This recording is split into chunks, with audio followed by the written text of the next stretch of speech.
नतीजों का सीजन चल रहा है, तो चलिए अब एक मैनेजमेंट को हमारे साथ जोड़ लेते हैं। और आज हमारे साथ L&T फाइनेंस का मैनेजमेंट जुड़ रहा है नतीजों पे बात करने के लिए। तीसरी तिमाही के नतीजे अगर देखें तो कंपनी के मुनाफे में 12% की बढ़त देखने को मिली है, पर लेकिन NPA में भी बढ़ोतरी देखने को मिल रही है। और साथ ही नतीजों पर इस पूरे चर्चा पर बात करने के लिए हमारे साथ अब कंपनी के MD और CEO दीनानाथ दुबाश जी जुड़ चुके हैं। दीनानाथ जी, बहुत बहुत नमस्कार। मैं सृष्टि बात कर रही हूँ इटीना स्वदेश से। अपना समय देने के लिए शुक्रिया। पर सबसे पहले आइए आपके नतीजों पे ही अगर हम नजर डालें तो इस बार का क्वार्टर देखें तो कहीं ना कहीं अच्छा देखने को मिला है। आपके मुनाफे में 12% की बढ़त देखने को मिली है, डिसबर्समेंट्स भी अच्छे रहे हैं, पर NII देखें तो वहां पे 7% की सालाना गिरावट देखने को मिली है। और साथ ही प्रोविजंस भी बढ़ते हुए नजर आए हैं, यानी हाई नंबर्स हैं वहां पे। आप क्या बताएंगे कि क्या ऐसे कारण रहे जिसके चलते ये नतीजे देखने को मिले, और बाकी जो अन्य हाइलाइट्स हैं इस क्वार्टर के, वो भी हमारे दर्शकों को बताइए। ये जो क्वार्टर है हम इसको बोलेंगे कि ये एक इट इज अ क्वार्टर जो दिखाता है कि जो हम लास्ट 2 साल से जिस चीजों पर काम कर रहे हैं वो चीजों का फ्रूशन ये क्वार्टर में दिखाई दे रहा है। और साथ ही में अगले कुछ 3-4 क्वार्टर्स का ये आगाज है। मतलब ये क्वार्टर इतना अच्छा हुआ है कि we can look at the next 3 to 4 quarters with lot of optimism. So that is how I will put this quarter. So I will talk about, मैं बात करूंगा 3-4 जो इंपॉर्टेंट चीजें जो हमने की। सो ओवर द लास्ट 2 साल में कोई सिचुएशन इतना अच्छा नहीं रहा ना सब जगह। कोविड का वेव 1 आया, वेव 2 आया, अभी वेव 3 चल रहा है।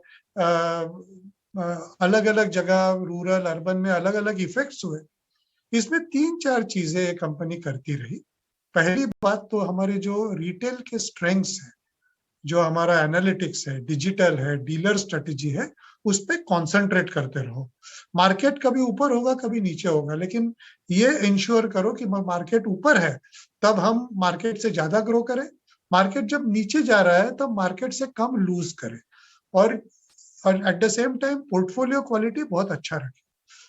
इससे क्या हुआ है कि अभी ये क्वार्टर में हमारा all time best retail disbursement हुआ है, क्लोज टू 7,600 करोड़ का। ये ऑल टाइम बेस्ट है। दूसरी बात यह है कि retail portfolio as overall portfolio पहली बार 50% क्रॉस कर दिया है।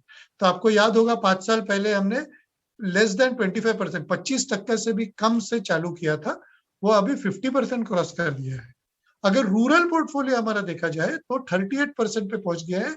और अभी सब दीनानाथ जी, स्वागत है आपका। मैं अभिषेक बात कर रहा हूं। सर, एक चीज आपसे समझना चाहेंगे कि जो डिसबर्सल्स है वो हम देख रहे हैं कि बहुत ही चैलेंजिंग माहौल रहा है, उसके बावजूद भी काफी हाइस पर हैं। थोड़ा सा ना रूरल हमें सेंस दीजिए, क्योंकि हम जो इंडस्ट्री से जो हमें सेंस मिल रहा है उसके मुताबिक अभी भी स्थितियां वहां थोड़ी सी चुनौतीपूर्ण बनी हुई है। ये बताइए कि वहां पर आपकी जो कंपनी की स्थिति है, जो प्रेजेंस है, उसमें फार्म लोन की स्थिति क्या है, टू व्हीलर व्हीकल फाइनेंसिंग को लेकर क्या स्थिति है, और आगे किस तरह का आउटलुक आप शेयर करना चाहेंगे?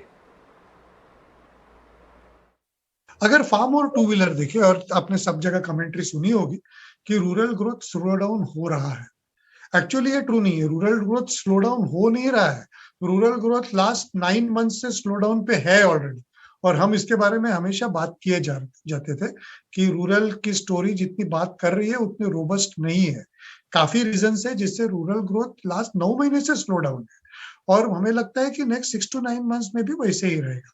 इसीलिए ट्रैक्टर और टू व्हीलर जो है, जहां हमारे मार्केट शेयर्स ऑलरेडी अच्छे हैं, हमें ये कोशिश की है और सक्सेसफुली की है और करते रहेंगे कि जो हमने स्ट्रेंथ्स बिल्ड किए उसके हमारे मार्केट शेयर कंसोलिडेट हो और थोड़े बढ़े, और उससे हमारी ग्रोथ अच्छी रहे। ऑल्सो अभी जो हमारा डेटाबेस है कस्टमर्स का, वो यूज करके एग्जिस्टिंग कस्टमर्स को ज्यादा लेंड करे, और वो पोर्टफोलियो बहुत अच्छा होता है बिकॉज वो आपका एग्जिस्टिंग पोर्टफोलियो है। सो वो ट्रैक्टर और टू व्हीलर में होगा। माइक्रो लोन्स, जैसे हमारे कलेक्शन इंप्रूव होगा वैसे डिसबर्समेंट ट्रैजेक्टरी भी इंप्रूव होगी। और आपने देखा होगा अभी की क्वार्टर में 3,000 से ज्यादा रन रेट हमने एस्टेब्लिश किया है, और ये रन रेट हम अगर कंटिन्यू भी करेंगे तो भी वो काफी पोर्टफोलियो के लिए अच्छा होगा, प्रॉफिटेबिलिटी के लिए अच्छा होगा। Last but not the least, consumer loans, जो प्रोडक्ट हमने जस्ट 2 साल पहले चालू किया, और वो हमारा native digital end to end digital product है। वो अभी बहुत अच्छे रेट पे पहुंच गया है, पोर्टफोलियो उसका अच्छा है और ये हमारा ग्रोथ इंजन होगा। और अभी जो हमारा स्मॉल एंड मीडियम एंटरप्राइजेस का लोन हम अभी पायलट में है, होपफुली नेक्स्ट ईयर और उसके बाद में वो भी ग्रोथ इंजन होगा। सो इंडस्ट्री साइकिल से जाएंगे, लेकिन होपफुली मैनेजमेंट ये देखेगी, कंपनी ये देखेगी कि अगर एक या दो प्रोडक्ट साइकिल से जा रहे हैं, हम वहां हमारी स्ट्रेंथ तो रखे ही, लेकिन नए प्रोडक्ट्स भी लाए जिससे ग्रोथ मोमेंटम अच्छा। अब अगर दीनानाथ जी आपकी एसेट क्वालिटी की बात करें, मैं एक बार फिर से नंबर्स पे ही आपसे बात करना चाहूंगी। तो जीएनपी और एनएनपी तिमाही दर तिमाही वहां पे जो नंबर्स हैं वो वहां पे एक अपटिक देखने को मिली है। क्या ये आरबीआई के रिकॉग्निशन नॉर्म्स के चलते हैं या फिर कोई दूसरे फैक्टर्स हैं जिनके चलते नंबर्स बढ़ते हुए नजर आए हैं? आरबीआई रिकॉग्निशन नॉर्म से उसका कोई लेना देना नहीं है। आपको पता होगा लास्ट क्वार्टर में भी हमने बोला था कि एक large real estate asset around 1300 crore last quarter और ये क्वार्टर में हमने GS3 करके रिकॉग्नाइज की है, जैसे वो 90 डेज से ज्यादा हुई। और 1300 crore is almost 1.6% of our book. तो आप ही अभी अरिथमेटिक कर लीजिए कि 1.6% increase is because of just one asset, but despite that GS3 has increased only by about 30 basis points. So इसका मतलब रेस्ट ऑफ द पोर्टफोलियो में सब्सटैंशियल इंप्रूवमेंट है एक्चुअली, और वो हम एक्सपेक्ट करते हैं कि कंटिन्यू करें। ठीक है सर, एक आखिरी सवाल आपसे। देखिए, बजट अब 8 दिन दूर रह गए और हम उम्मीद करके चल रहे हैं कि एग्री हो या फिर हाउसिंग हो, इंफ्रा हो, वहां पर सरकार का ना सिर्फ फोकस होगा बल्कि आवंटन जो है पिछले साल के मुकाबले वो बढ़ने वाला भी है। और वित्त मंत्री जब बजट बनाती हैं तो इंडस्ट्री की बहुत सुनती हैं और आप जैसे लोग काफी मदद भी करते हैं। सर ये बताइए कि आप क्या एक्सपेक्ट करके चल रहे हैं और आपकी डिमांड क्या है एफएम से इस बजट में?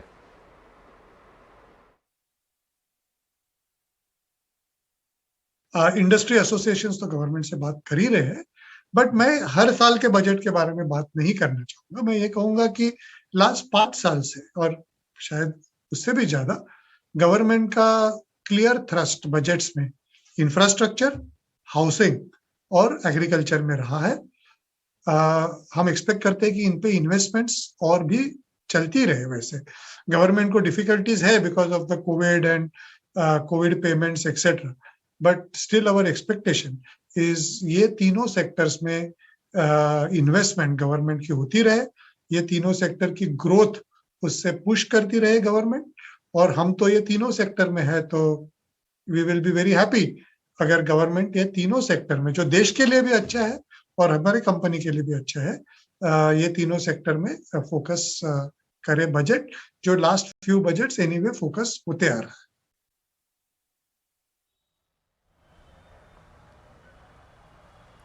ठीक है, धन्यवाद दीनानाथ जी हमारे साथ जुड़ने के लिए और नतीजों पे विस्तार से बताने के लिए कि आगे के लिए ग्रोथ आउटलुक क्या है और बजट में आपकी क्या उम्मीदें हैं। पर